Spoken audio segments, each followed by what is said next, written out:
Welcome to the Rural Revival Podcast. I'm your host, Dana Larson. Today we're with JB Royer of Royer's Round Top Cafe in Round Top, Texas. I met up with JB just as Texas Antiques Week was starting, and we did this interview as they were getting the restaurant ready for the evening dinner guests. So I hope you feel like you're sitting right there in the cafe with us. We're talking about the great family history behind the cafe, the importance of relationships, how they've made it possible to ship their pies nationwide, plus Texas Antiques Week and more. This is a great family serving up great food and great hospitality, and I can't wait for you to hear their story. So here we go with JB Royer.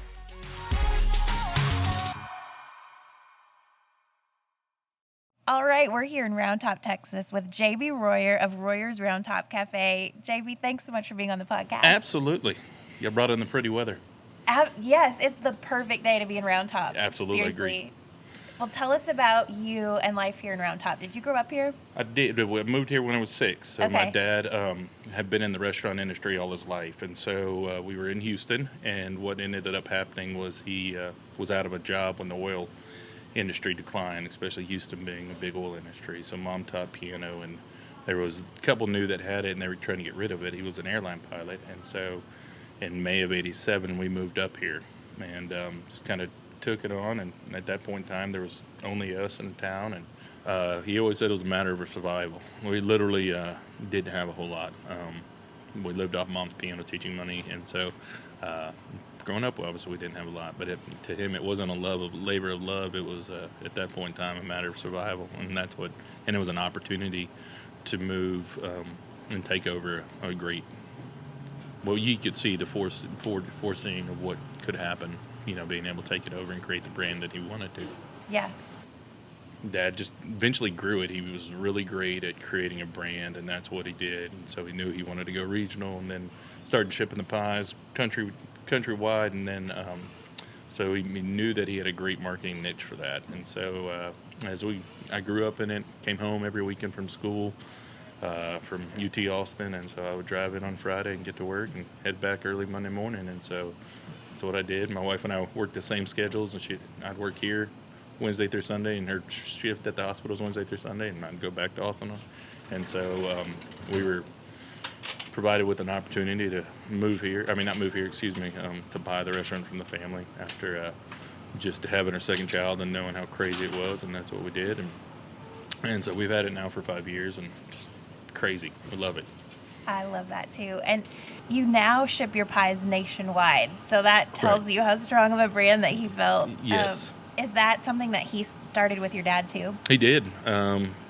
December and November were always kind of quiet, and just in general, and so what he did was come up with shipping pies, and we've got it down to where it's more a simple process now, and we work with a couple online companies that ship them out that help us bring more brands and more business, shall I say. And so we're working on now shipping different things like steak boxes, and we do a great pimento cheese, so we're working on how to ship our pimento cheese. So it's just no rest for the weary, but I don't like to stay quiet. I want to keep busy and keep going. Yeah.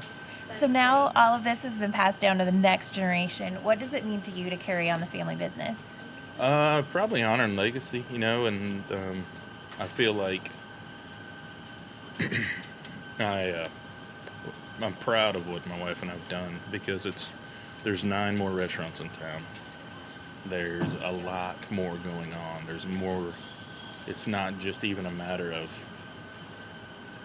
yes, you're competing against everyone else, but now you've seen these chefs do pop-up deals and all these different things. And so what are you going to do, right, to keep adding value? So we started doing cooking classes and wine dinners, and we go to people's homes and do cooking classes there. We're going to Nashville to do some, and so we actually drove to Alabama to do a big wedding. And so now you just sit there and go, our catering is crazy. So, but what else can you do to keep driving? That was why the pies ship great, but I'm like, we've got a killer steak, so getting you everything that you need to make it at home and be able to ship that and do that, to bring that Royer's experience into your front door, right? And you do that, people talk about that. Yeah. And so it's, what can we do now to continue evolving and continue making it better? We're really small here, so we can only do so much here, right? And so these are just avenues and different ideas that we're trying to think of. Yeah. And that was one of my questions for you, too, is just this is a town of 90 people. Right. So to keep a restaurant going, you have a limited base of customers. Sure. And so it's smart to diversify. You have to, right? You have to. So as long as you make sure you don't forget about home base, right? And you always dance with the one that brought you. And so as long as you're maintaining this and maintaining the relationships, then everything will take care of itself. Yeah. So the online part of your business, how long has that been going on? We've had it for a while, and then when my wife got a phone call, and there's a company called Goldbelly, and they're really smart. They've, I don't know if you'll hear of them soon, but what they do is they are working with restaurants nationwide, and everything, they take care of all the backlogging, but none of the food actually steps into their office or their building for them, so everything's done. And so what they did, they reached out to us and said if we'd like to partner with them. And so what that did was just really helped elevate. And so if you were to pop up food on there, you would see us on there, right? And so between that and then we recreated our website to do some different things. And so it's just elevated that experience. So November and December, we'll ship, 7,500 pies. Wow. And then the corporate orders are definitely huge. So, that's the avenue where everyone's going. And so everyone's getting creative with it too. So you got to keep evolving. Well, keep evolving. So Yeah. who knows? Who knows what could hold in the future? Yeah, for sure. You all had to get really creative during COVID. Yes, ma'am. Talk about what that looked like for you. The COVID, we had come back from the beach, and we were eating in Houston, and they just shut down the Houston rodeo while we were eating lunch. And so it was spring break, and I'm going, wow, so what's going on here? And Big Antique Week's coming up, and we know that they're probably going to call it off, right? And so that Friday, I'm cooking in the back with my wife, and they end up calling it off. And I remember I get emotional thinking, like how are we going to evolve, right? What are we going to do? And so you're losing sync a lot in the getting in show, and you're sinking a lot to get in that show. And then you find out you're going to lose it, right? So immediately we started doing casseroles. Immediately we started seeing if we could do church drive-thrus and giving them a portion back. Mm-hmm. And then we were going to Houston to do those, and we were finding, we would have, it was up till 2-3 in the morning making enough casseroles while the kitchen was still going, because a lot of the people from Houston and Austin came and moved out here full time because they had no clue what they were doing to their homes, that they have their second homes here. So we had a bunch of to-go orders going on, and then we do a great Sunday fried chicken, and what we did on that was I remember quadrupling down on our order on chicken and taking a gander, and we did a drive-thru out here, and we had a line of cars that was like an hour long for them to get their chicken, and that's all we served. And all my friends came up and helped, and I'll never forget, we had fryers just we were blessed with great weather. We had fryers lined out under tents, and we were just going and going, and it was crazy. We couldn't bring in enough chicken, I can tell you that. We were going through about 350 orders every week. And then that was just from 11 to 3. And it was just crazy. And you were beat, and you took Monday off, and so you picked up your kids from grandma, and then we were back up here Tuesday doing casseroles. And what church can we work with now? And the one thing we started doing was we would do package like a steak box. And what I would do is then I would do it live, and you got to cook it with me online, right? And I was giving them a bottle of wine. So I was just trying to do anything. We were doing Scampi meal kit. We were just doing different kits, and it was a lot of fun. I don't know if I ever want to work that hard, but I told my wife, the one thing is sometimes you have to learn how to evolve. You almost have to have that foot put on your throat, because what are you going to do? And, you're definitely not going to let it sink. And that for certain wasn't going to happen. So we got real creative with it, and it was awesome. And what a testament to your community that just showed up. No doubt. I'll never forget. People the generosity of people was astounding, just astounding. So truly grateful. Yeah. Really am. So in your lifetime, when you were a kid, Texas Antiques Week was not a thing, right? It was. It's always been one, but it's not to the level it is now. Okay. Let me tell you, it was it was 3 days, and you had the square, rifle hall, and probably one other spot. But it was nothing to the level you see now. Yeah. Nothing. What has that done for this town, seeing that explode? Oh, it's crazy. it's crazy. I mean, it's a blessing, that's for certain. It's a lot of work, but I mean, it's definitely. I don't think Round Top need to be revitalized, but it definitely put Round Top on the map. In fact, I saw on one of the major news stations they had where Round Top was another number 3 spring destination of 2021. So it's pretty impressive. Wow. Right. That is impressive. So. What do you love about living here? Oh, it's good. We live in Brenham, a little community up the road. I love Brenham. We homeschool now, but that's where our relations are at. Most of them are, and they really support us well, and they love us well, and Round Top does as well. So it's nice. It's comforting. It's peaceful. I like that it's hopping. Yeah. I really do. Yeah. Growing up, it was quiet. There wasn't a whole lot to do, but now there's always something, and that's really neat. But yes, it's a great vibe, and that's it's really fun to be able to walk out on a Friday night on the front porch, and the town's going, and it's a lot of fun. It's all about the relationships, and that's the joy of it all. Yeah. So getting to see those people is a great thing, Yeah. and that's what I love about it.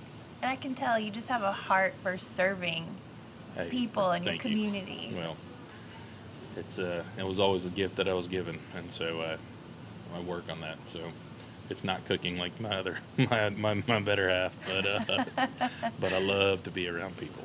Yeah. So I always said I wanted to get paid to talk. I guess I get paid to build a relationship. So There you go. That's Yeah. the value's there. Yeah. That's it. Absolutely. How are your kids involved? Not very much. Sometimes they come up here and there, but I remember being 6 washing dishes when we took over, and I was like, I never want to make my kids have to do that. So, but needless to say, they help about once a week, make them come up, and they're 11 and 8, so they're not quite where I want them to be up here. In a couple of years, they'll be up here, but my older one's up here, so she said, Dad, I want to go with you tonight, and I can see you for the next couple of weeks. I said, well, come bust tables, and she'll do it. She'll hustle. So she's like me. She knows how to go get her. Yep. Go get it done. The value of hard work. Amen. Yeah. On the business side of things, what have been some of the keys to sustaining this business over the years? I guess it would, you really do have to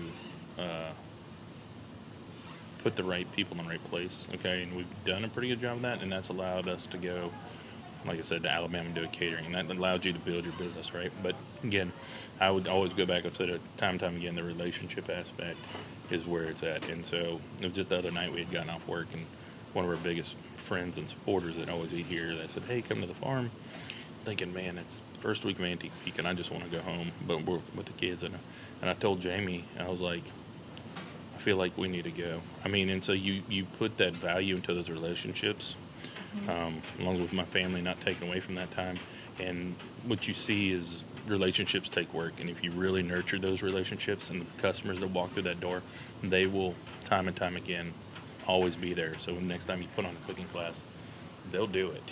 They'll pay that. And those are the cool things, is that cooking classes have 50 people in them, and they'll sell out before I even put out the next one, because I mention it here, and everyone's like, I want in. And so we're doing one during the antique show, and got 100 people strong at it, an outdoor field the table series. And so these people just, they love it. They want to support you, and they want to see you succeed. And that's the fun part, is to see who really is in your corner, who is your tribe, and that's a blessing. Yeah. It really is.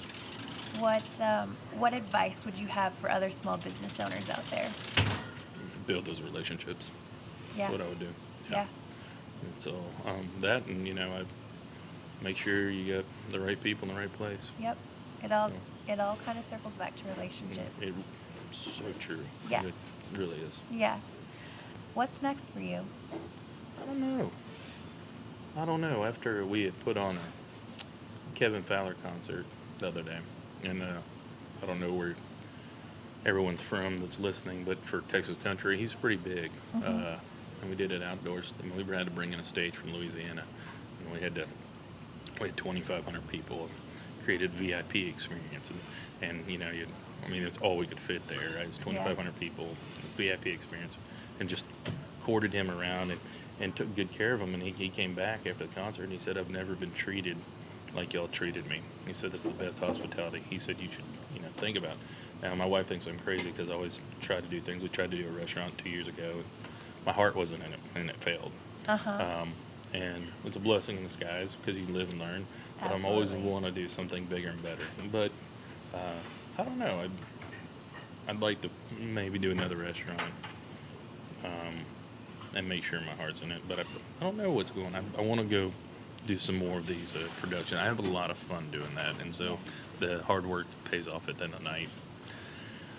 Who knows? Maybe slow down a little bit too, though. Yeah. I don't know. I'm going to do something, though. I can tell you that. We will keep... You can feel it? Mm-hmm. Yeah. I think I want to go to the next step. I don't know what that looks like, but we'll figure that one out, and I'm pretty excited about it. Awesome.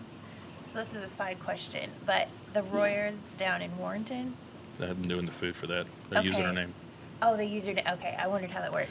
So they years ago, we did that food during the antique show when it was a little bit bigger, nothing.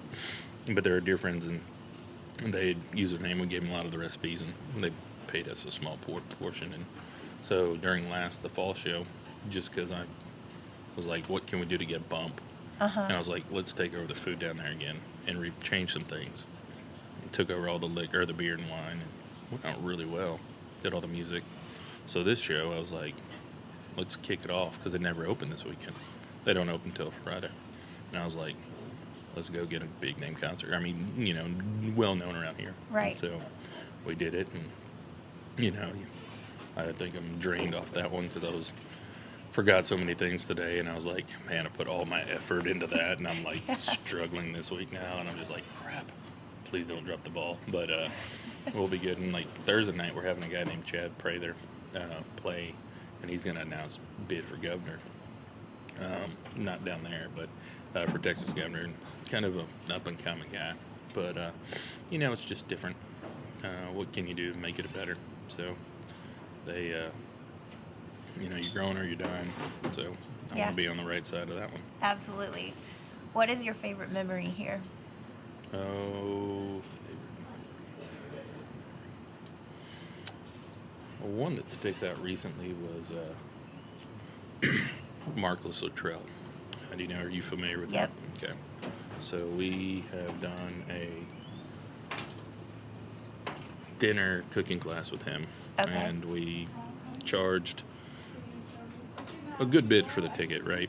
And we took all the proceeds, or half the, proceeds back to their organization. And so he came in and was able to tell about his time, had the governor Perry here, and so he was able to tell about his services. We were just doing cooking right along, and I realized real quick, nobody paid attention to what they were cooking, what they were eating. They were listening to this guy.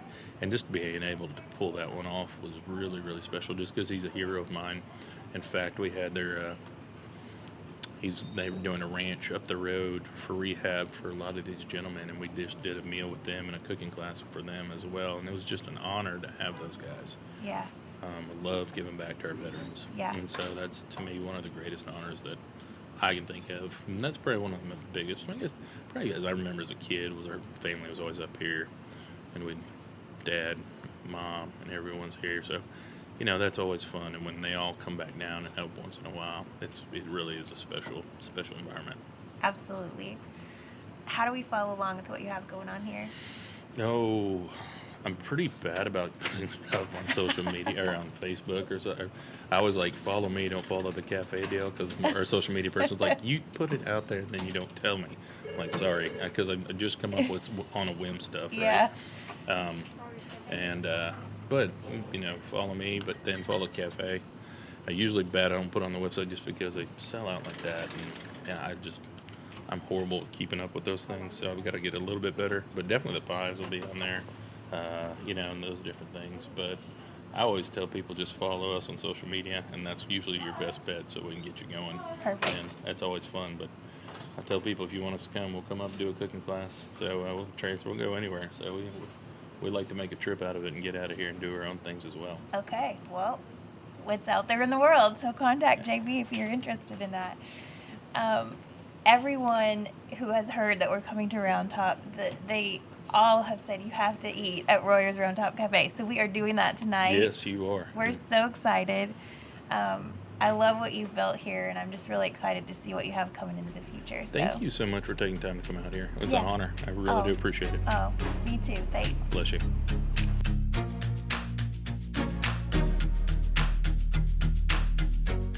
Well, I love how the Royers are always innovating and trying new things, and I also love their heart for serving people. It really does shine through.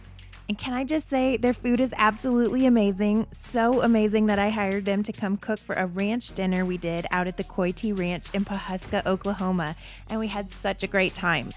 And since we did this interview, the Royers have come out with a new cookbook. It's called Cooking with JB and Jamie, Royers Round Top Cafe Cookbook, and I cannot recommend it enough.